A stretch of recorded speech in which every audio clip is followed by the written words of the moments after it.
Shadow of the Southern King. The ancient floodplains of what would one day be southern North America stretched endlessly beneath a pale morning sky. Rivers cut wide paths through thick forests and open grasslands, carrying life across the land. Mist rose from the water, drifting slowly between towering conifers and dense fern fields. Within the shadow of the trees, Lythronax waited. Massive and broad-skulled, it was built for dominance. Its powerful jaws hung slightly open, revealing curved teeth designed not for speed but for crushing force. Scars marked its thick hide, silent evidence of a life lived at the top of the food chain. Lythronax stepped forward, each footfall heavy and deliberate. The ground trembled faintly beneath its weight. Smaller creatures scattered at once, vanishing into brush and water alike. This was not a land of surprises for Lythronax. It knew every river bend, every hunting path. This was its domain. Across the floodplain, a herd of massive herbivores grazed near the water's edge. They moved slowly, confident in their size, but never careless. Heads lifted as Lythronax's silhouette emerged from the mist. A deep, resonant growl rolled from its chest. The herd shifted uneasily, tightening their formation. They would flee if forced, but not yet. Lythronax did not rush. Patience was its greatest weapon. Then the wind changed. Lythronax froze. A new scent drifted through the air, sharp, unfamiliar, carrying challenge. From beyond the river, movement stirred the trees. Branches cracked as another large predator stepped into view. Leaner, faster, but bold, a challenger. Lythronax lifted its massive head and released a thunderous roar that echoed across the floodplain. Birds exploded from the canopy, and the herd scattered in panic, water splashing as they fled. Roar across the floodplain. The roar of Lythronax rolled across the floodplain like distant thunder, shaking leaves from towering trees and sending ripples across the river's surface. The challenger did not retreat. Instead, it stepped forward, muscles tight, eyes locked on the massive tyrant before it. The ground trembled as Lythronax advanced. Each step was heavy, deliberate, unstoppable. Mud squelched beneath its feet as it crossed the riverbank, water splashing against its legs. The challenger circled cautiously, seeking an opening, testing the giant's reactions. Suddenly, the challenger lunged.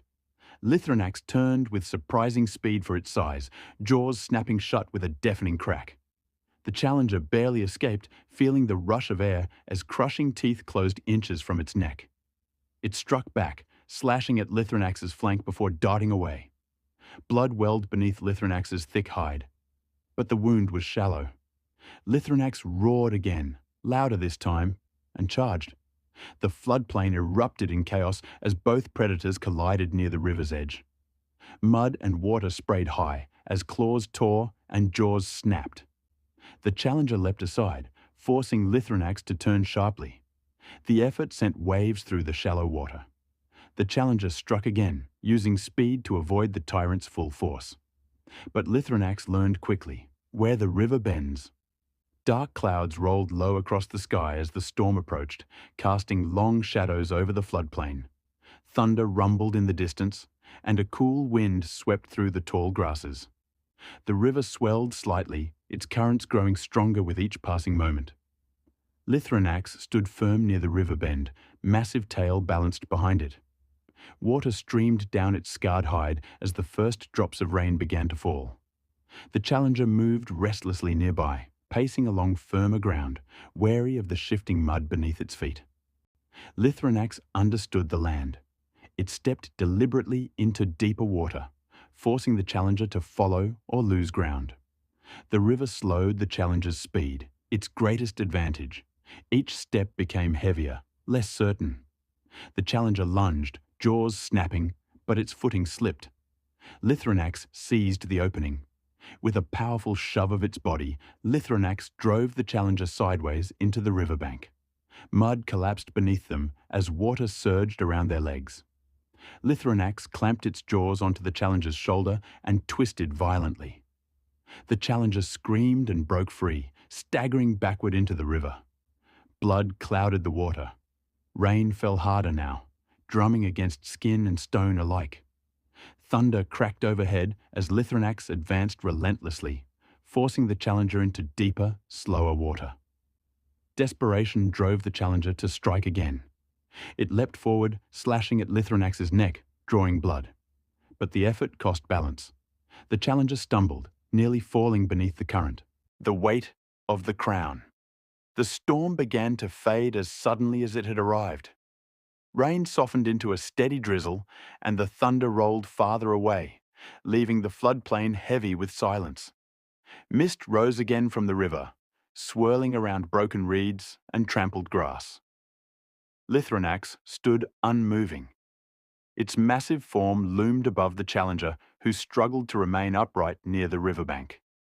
Mud clung to the rival's legs, and its breathing came in shallow, uneven bursts.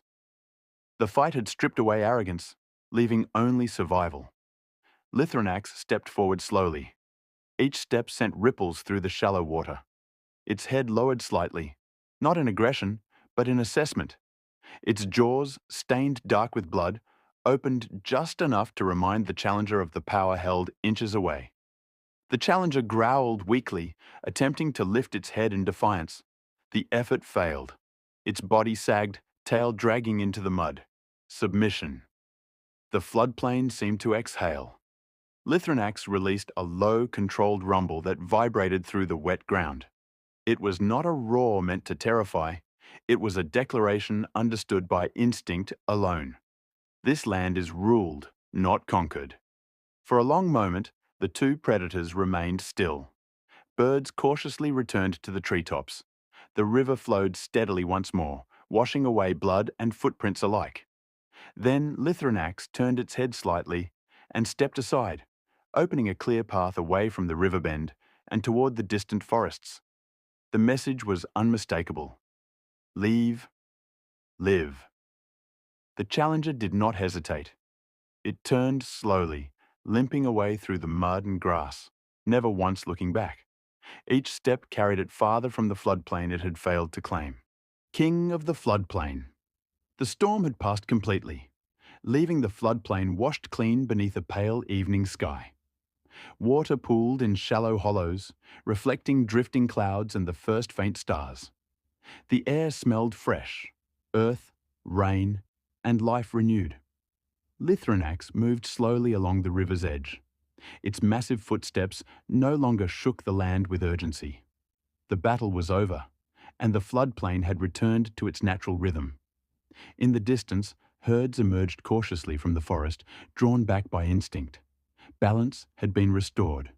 Lythronax climbed a low rise overlooking the river bend where the fight had been decided. From here, the land stretched wide and open. Forests to one side, water winding endlessly through grass and reeds on the other. This vantage point had been claimed long ago. Lythronax lifted its head and released a deep, resonant roar. The sound rolled across the floodplain, not as a challenge, but as a declaration of presence. The king remains. The river carried the echo far beyond sight.